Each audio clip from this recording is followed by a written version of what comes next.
Donté Clark, also known as Don Black or Tay, you know what I'm saying, from Richmond, California. Grew up all over Richmond, California, but predominantly associated with North Richmond, California. The project that we are talking about is Blue Honey. It is a poetic short film that touches on this idea of black men or black people who came from the South, from the southern region of the United States, Texas, Arkansas, Louisiana, Mississippi, Tennessee, who come up over here to the West Coast during the Great Migration. They call it the Great Mass Exodus of black folks during the 40s, early 20s, 30s, and the 40s for job opportunity to escape racial discrimination, poverty, etc. They came over here to the West Coast, to Richmond, California, and they settled in North Richmond to work on the shipyards and the war and whatever other job opportunities. And so it explores that journey, and then it also talks about like how we was coming here expecting some the promised land of milk and honey, and we got some of that opportunity, social class booming, and then white flight and the hardships of that, and extreme poverty, gun violence, drugs, etc. So in short, the film Blue Honey is like a poetic retelling of like when folks came from the South to the West Coast, they was expecting honey, but they got the blues, essentially. And it is a coming of age story, almost pretty much based off my life. You feel me? Like when I was young, coming up in the city of Richmond as a black male, not understanding the dynamics of white and black, poor, rich, etc. You just grew up in a black community. This is what it was like for you. And then you get older, you start realizing like, dang, it seems like everything is stacked up against me. You know what I'm saying? And then it's coming into the spiritual knowledge of, oh, this feels like something is larger than just black and white. You know what I mean? So that's what this story is kind of like, touching on that theme of, something eerie is following closely behind us every which way that we go. So it was a poetic short film, you know what I mean? 20 minutes of me figuring out what is the best way that I want to tell that story. What initially inspired me to do this film was an idea for a TV show. I wanted to talk about what it felt like being a person, a black man coming up in Richmond and what is classified as a hyper-violent food desert. And it's like, what does it look like for that person to want to choose a more healthier lifestyle, but is met with opposition every which way you turn? So that was a TV show idea called Bloodroot Blue Honey, or Blue Honey for short. I got the fellowship to do that TV show idea, to start it, to write it. And then once that fellowship had ended, I sat with the idea for a little bit. Another opportunity came up. I wrote a grant, got the grant, and I was like, what if I did a retelling of that, abbreviated, you feel me? Where it's like I take the concept of Blue Honey and I put it in a shorter version, a short film, and add poetry as like the vehicle of conversation, right? And so, yeah, at the heart, Blue Honey is just a retelling of like, what would it look like to see a young boy growing up in this place where food is scarce, people got cancer, people getting killed, going to jail, education is messed up. It's like, how does a person thrive in this type of environment? You feel me? And then I was just like, well, dang, that's kind of like your life. You know what I mean? If you choosing to live a different type of lifestyle in this environment, then what does that look like for him to spread that to his community? So in a TV show, obviously you have more room to do that. You got seasons, right, to play with. With this, it was just like, how could I touch on these themes in like 10 minutes, 15 minutes? And so that's what Blue Honey is.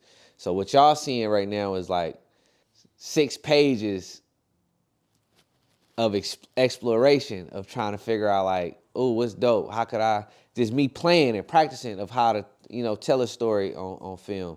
But my passion would be to turn it into a larger film or a TV series spanning at least like 3 to 5 seasons. So that's what inspired me to do it. And, the feedback has been great so far. The writing process for Blue Honey, for this particular film, it was pretty easy. It was, the hardest part was believing that I could do it, and to just being like, all right, let's just write, bruh. Like, quit overthinking. what's the best way? The first thing that came to my mind is just like, just carve out some time for you to just work on it. And so once I did that, it was like, I just remember, it's this poem that I had wrote years ago, and it's a haiku. I had freestyled this haiku. And it go, life sings me sweet songs. I would love to dance, but I'm afraid of my feet. And then I was like, if I was to start the film, just think about how would you start it. And I was just like, it'd be dope to just hear a voiceover of that. Like, life sings me sweet songs. I would love to dance. I'm afraid of my feet. And you just see this black man running through the woods as if like he's escaping a plantation, or he's running from the south, or they just burned down our town and our village and I'm trying to escape, or I'm a maroon leaving a plantation going into the hills, into the mountains.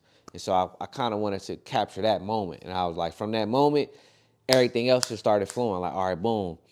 You gonna have life sings me sweet songs. I love to dance, but I'm afraid of my feet. Boom. Now how does that go into the next one? And then I just start thinking of all of the poems that I perform quite frequently together. And then it's like, well, if you had these 5 poems and if you was able to put a visual to it, what would it look like? And so I just start piecing the story together from there. Like, all right, with this poem, I'm gonna put this visual. With this poem, I'm gonna put this visual. And then it's just kind of like mapped out like that. And then obviously it's like, when you go to film, it's a whole nother process. You know what I mean? You get there the day of, light change. You don't got the outfits that you was looking for. This person can't do it. Somebody else step in. They don't know the lines that you wrote, so now you got to come on the fly. So it's like, I always appreciate, like, a story is not done until it's presented to the world. And if you have the opportunity to do edits, like a poem or a performance, you could do that. But when it comes to film, once it's out there, that's what it is. You feel me? So that's been the process, bro. Finding the poems that best illustrate the experience, and then how do you put visuals to that? And then it took probably like a good solid day of writing, of like finding poems, adding poems, writing new poems or whatever. The biggest takeaways is that you're never doing too much. You're never doing too much. You could never be too prepared. And that means, what I mean by that is like going over shot lists, going over the writing, making sure there's no typos, making sure you scout locations, making sure you overly communicate to the everybody that's going to be contributing to the vision, so everybody know what's going on. So when you get there the day of, people know what they doing and why they doing it and how they plan to execute it. You feel me? And not try to figure things out like, okay, what we doing? And I'm like, I know, because it's in my head, you feel me? But maybe the words don't transcribe as I thought it did on the page. So I learned like to just overly communicate, and you're not doing too much. Overly communicate, overly specify like exactly what it is that you want. Step up. Always step up. Anytime that you think that there may be confusion, clarify. I just want to make sure we all on the same page. I just want to make sure everybody cool, everybody comfortable, you know what I mean? I learned to trust myself. It's a few times where I second guessed, and then I realized like, oh no, that was perfect. And it was times when I didn't act when I should have, and then it was like, ah man, see, if I would have just did that, we could have, whoop-de-whoop, you know what I mean? So that's what I learned. What I learned about this process is just like, prepare, do your homework, know exactly what you want to do, know exactly how you want to do it. Also, just be okay with just taking risks, showing up with like, well, I did all of the preparing that I could do, and I still don't know, and we still finna do it. You know what I'm saying? And it's gonna come out beautiful. You know what I mean? So just trust the process. That's what I learned.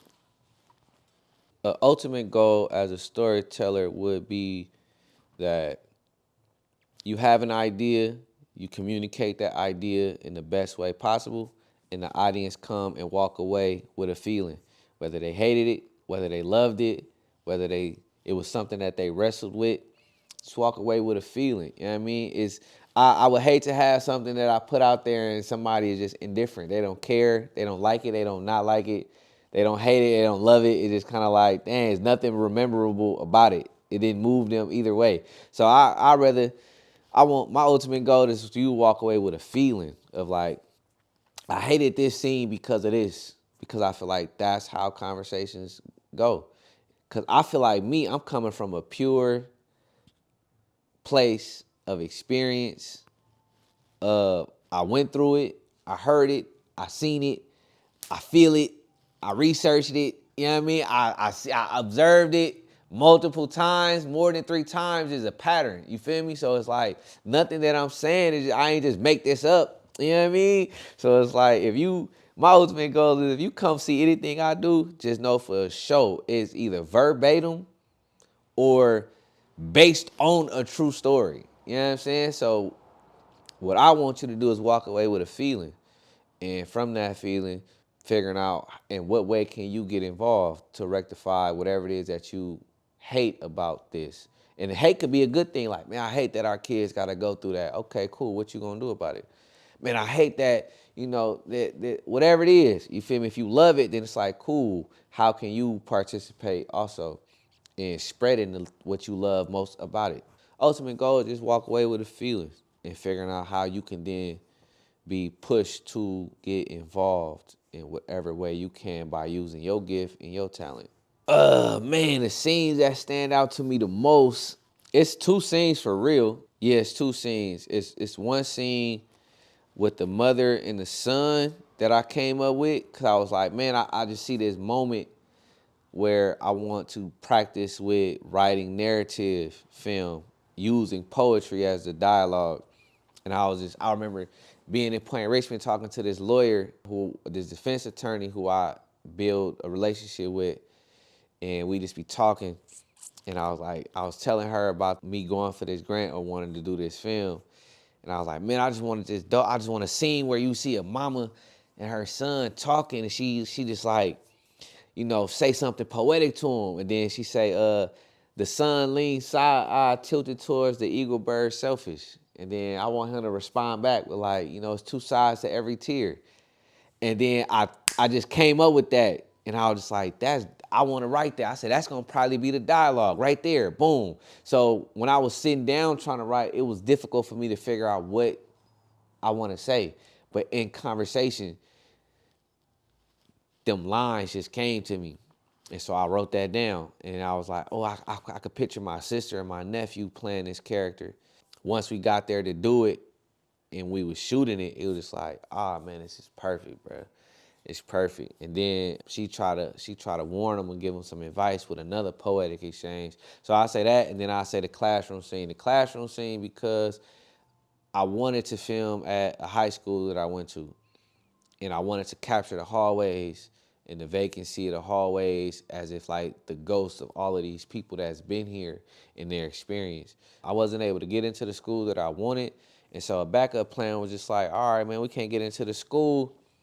We already trying to shoot next week. What we gonna do? I think we should. We gonna just do it in the neighborhood.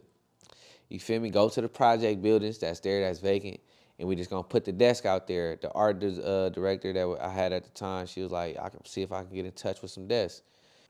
Found some desks, and boom, the rest was history. You feel me? I feel like that's one of those scenes where it goes into the surrealism of the experience. And then I didn't realize until afterwards where I'm like, oh snap, the story is about when we come from the South and we come to North Richmond, they placed a lot of us in these housing projects. So that was the beginning of our story. 60 years later, we got kids that's still growing up in these housing projects. So to put the classroom scene there, I think is a callback to that origin. And then I think it makes one of those defining moments as a writer, director on the spot filmmaking of being like, oh, okay, I can get used to doing things like this, having the moments where it's like, oh yeah, I know what I'm doing. That's what I knew. When I realized, I'm like, oh yeah, I'm a filmmaker for real. Cause that was just, you couldn't have predicted that. You know what I'm saying? It just happened. So yeah. I thought long and hard about this, about how I wanted to put this film out. And I thought about doing film festivals.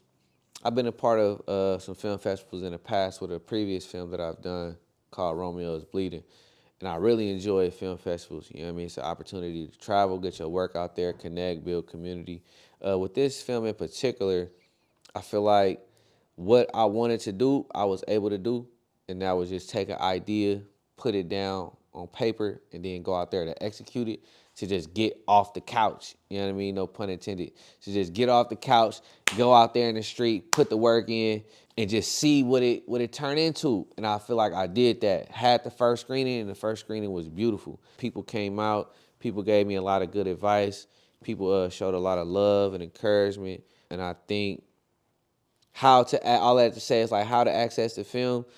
If the community is really inspired and want to see the film, you can hit me up. I have a link where you can go to that you can fill out a form where you want to host a screening. We could do that. If you want to get into this to some schools as teachers, you know what I'm saying, educators who would like to show this to their students, you can reach out to me, email, Instagram, phone number, or through this link where you can fill out a request form. I'm most likely not going to be doing no film festivals.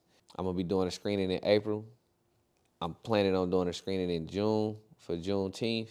And then that's probably going to be the last time that I facilitate a film screening. But if you are in a community center, a juvenile hall, school setting, and you want your students and your community to see this film, you could reach out to me. We could figure out logistics on how to do that, and you could do it that way. I'm more excited about moving forward to the next project and making that one more a scale up and more accessible in a more theatrical way. I've been writing since I was very young, since I was, I say kindergarten. My passion for writing go back to then. I've been writing poetry since I was 18 years old. I'm 36 now, so for the past 18 years, I've been doing poetry. I started writing music or writing rap lyrics since I was like 11 years old, 12 years old. And so I've been writing for a very long time, writing and performing, and then teaching. So for 18 years, I've been teaching poetry writing workshops in the city of Richmond, California, and throughout the Bay Area, middle schools, high schools, juvenile detention centers, colleges. I done been in churches. I done been in elementary schools. I done been all over the place. So yeah, I've been writing for a very long time. It's my passion, and it was a point in time where I didn't know what I wanted to do in my life or where I was gonna be. And I had so many things that was on my mind that I just wanted to get out there, that I just was like, man, I just started writing it down. And once I wrote it down and I shared that, and to see people respond to it, it was just like, all right, maybe I could make it out of this place, this dark place that I'm in, or carve my career path by pursuing that. So it went from rapping to poetry to acting to directing, teaching, and now filmmaking. After my second poem for sure, it was in the summer of July, '07. I had came across a poet by the name of Black Ice on Def Poetry Jam. And my partner, Terrence James, TJ, he was a poet. I was doing some research on Tupac, found out Pac was a poet. And it was just like, man, I'm gonna try writing some poetry and, switch it up a little bit. Everybody rapping. I'm gonna try to do some poetry. And once I wrote my first poem, it was a love poem that I had wrote to this young lady I had a crush on. And when I wrote it, I showed it to my homegirls, and she was like, man, you stole this off the internet. You ain't write this. So I'm like, man, this must be good if you think I stole it. So I'm for sure giving it to the young lady, you know what I'm saying? I gave it to her, and then, she was on to me after that. So I was like, cool. And then the next poem I wrote, it was more of a serious tone poem that really expressed how I was feeling at that time, dealing with depression, death of friends, and violence all around, messing up in school, don't think you're gonna make it in life. So I just wrote like my feelings down in summer school, shared that. A couple people started crying. So I'm like, I like how poetry made me feel at the time. It helped me do my own counseling and internal work, reflecting before mental health was a thing. I knew like, okay, I need to do this because it's helping me, you feel me, process my emotions and then figure things out. And then from there, it was just like, man, you pretty good at it. Would you like to teach other students how to do it? So I'm fresh out of high school now teaching people I just graduated as a senior. I'm teaching people who was juniors, sophomores, freshmen. So these was like my classmates. in a sense. You know what I mean? So now I'm teaching them. And then from there, it's just like, you start seeing like, oh, these people, we need somebody like me to come back and give back and spend time like that. So from 2008 up until now, man, I just been practicing poetry, writing, and teaching. Every step of the way, everything that I learn, I give back. I try to teach. I try to inspire the next. Going into juvenile halls, going into San Quentin, chopping it up with them brothers. You know what I mean? So, yo. My inspiration as a poet, I would say primarily was like Black Ice, Tupac Shakur, and then my partner Terrence James. That was like my beginning.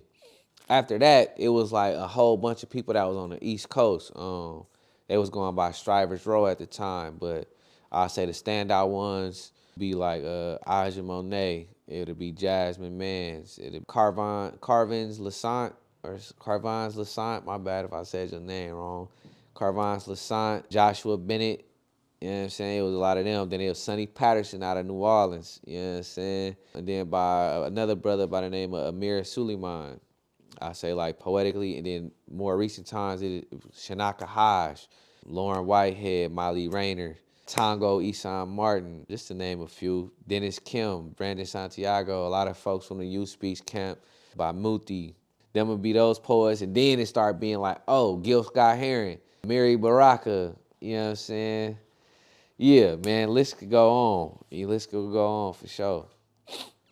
I feel like how these different writing formats help my process is it just connects them dots. Feel me? Like starting off as a rapper, you learn about cadence, flow, word choice, metaphor, similes through that.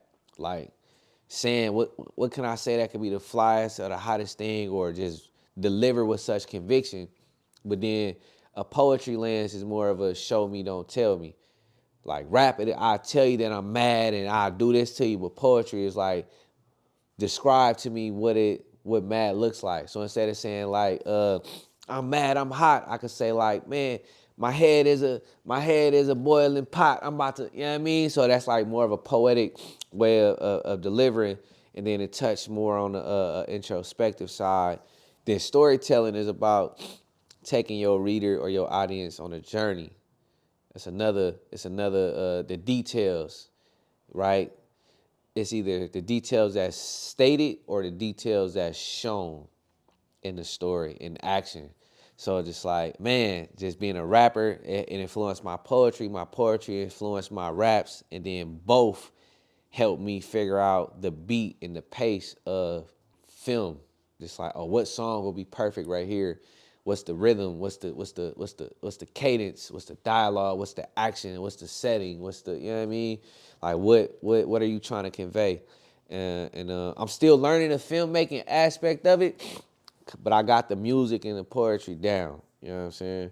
And I feel like all of them is really the same thing, because music is poetry and poetry is music. It's all borrowing or lending to the same thing. And as a storyteller, I realize our job is to discover what is already there. You know what I mean? And I think that's what filmmaking, poetry, or any good art format is. How do I reveal the feeling and the emotion and an experience that's already there, but make it plain for the audience that may not know what this is, or those who know but they don't know how to explain it. You know what I mean? My goal as a filmmaker, bro, I just want to make some dope black films, bro. I just want to make some films that capture the experience of what we went through, just from all different aspects. I want to tell stories about characters that I've never seen on camera. I want to bring history.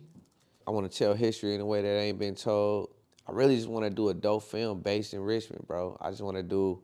It don't even really necessarily have to be about violence. You feel me? I just want to do a feature film that's just based in Richmond, and everything about it is Richmond. I want the actors, I want locations, I want the music score, production. I want everything about it to be based in Richmond. If I could do that one time, man, that'd be dope.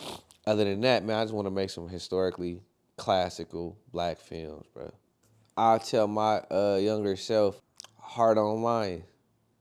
mind don't humble, rumble. Blackbird, rumble. You know what I'm saying? It's a poetic saying that me and my wife had came up with that's inspired off of flow like a butterfly, sting like a bee. You know what I'm saying? Rumble. Young man, rumble. But I just tell myself, heart on line. Heart on line mean like be brave. Go get it. Already understand and know that you are a king. You know what I mean? And there's other kings out there too. But I'm going to stand my ground. Be brave, be bold, know who you are. You know what I'm saying? Heart on lion, mind don't humble. Have humility though. Know who you are at heart and still be aware of other people's situations. Everybody may not be aware that they're a king, so treat them like one. You know what I mean? Everybody may not have your gifts and your talents or your access. So just be mindful when you out there, be humble. You know what I mean? Heart on line, mind don't humble. But rumble. You know what I'm saying? Go out there, go get it. You feel me? I tell my younger self, like, man, you know exactly what you need to do. You have exactly what you need to get started, and you know exactly where you're going. And the door is already open to you. There is no such thing as a closed door. Any door that's closed, you wasn't supposed to be in there in the first place. So there is no, especially when you a son of a king. Everything is granted to you. You feel me? My God in heaven is if God is my father, then that means everything that is created is for me. And anything that is not is not. You know what I mean? So, man, bro, go get yours. It's already out there. Go get yours. You know what I mean? The importance of showcasing this film during Black History Month, it's always been like a creative goal of mine too. One, my birthday is in Black History Month. I'm born February 27, 1990. And so as I was growing up and coming into the consciousness of like the black liberation struggles, right?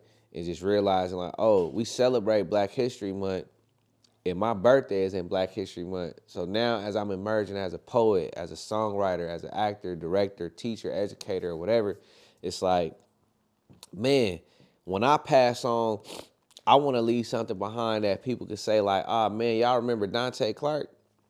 And I want them to be able to celebrate me in Black History Month, and it's my birthday. So I was just like, I made it a goal of mine, it's like, to not celebrate my birthday in a traditional sense of cake, ice cream, party. It's like I always wanted mine to be like of service. Whether I'm teaching, it's a performance, it's a school or somebody, hey, can you come perform? So I'm always doing something. And then with this, it was just like, I have to do Blue Honey in Black History Month.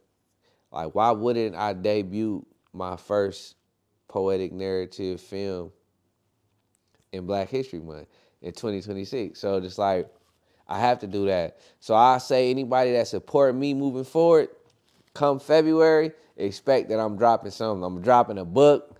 I'm dropping something. I'm doing a play. When we did Taste Harmony, when I wrote that play, Taste Harmony, based off Romeo and Juliet, we did that in February too, February 9th. You know what I mean? At El Cerrito High. So it was important for me too. It's like, dang, we did Taste Harmony at El Cerrito High February 9th. And then now we finna do Blue Honey screening at El Cerrito High February 26th, 2026. And so just like those type of moments I'm always gonna be looking for. So the next thing that I do, I guarantee you, Most High say the same. Uh, Next February, 2027. Come on, my birthday on the 27th. So you should already get your payments together now. It's gonna be something crazy and big. February 27th, 2027. You know what I'm saying? We coming. It's gonna be a lot. I'm telling you right now. I got play ideas. I got other movies. I got a TV show. I'm trying to go on tour as a poet. I got an hour and a half set that I'm trying to put together as a poet with some live bands, instrumentation. You know what I mean? So February 27th, 2027, get your tickets. You know what I'm saying? Get your tickets now. For sure. For the youth that's watching what I want you to take away from this is your thoughts create your reality, right? And so you may not be in the best situation or best circumstances at this moment, but if you can see yourself in a better situation, using your gifts and your talents, it's going to be the best and the easiest way to achieve all of the things that you wish to achieve in this lifetime. You don't got to steal, kill, or destroy nothing to get what you want. You know what I mean? Have an idea, have the ability to communicate that idea, and trust that you have everything that you need in order to go towards it. You feel me? So my advice to the youth always is like, man, chase your dream, bro, or young lady. Chase your dream. Go for it. Like I said, the door is already open. It's already yours. You just got to go claim it. You know what I mean? You can find me on social media, man. Instagrams, Don Black, DonBlak. One word, Don Black on Instagram. Donté Clark on Facebook. That's DonteClark on Facebook. I believe LinkedIn. I don't really be on LinkedIn like that. And if you really want, you can email me at DontéClark@ymail.com, DonteClark at the letter Y, mail.com. That's for anything. You want to reach out, you want to donate, you want to support, you want to get coffee, whatever it is. You know what I mean? Reach out to me and stay connected.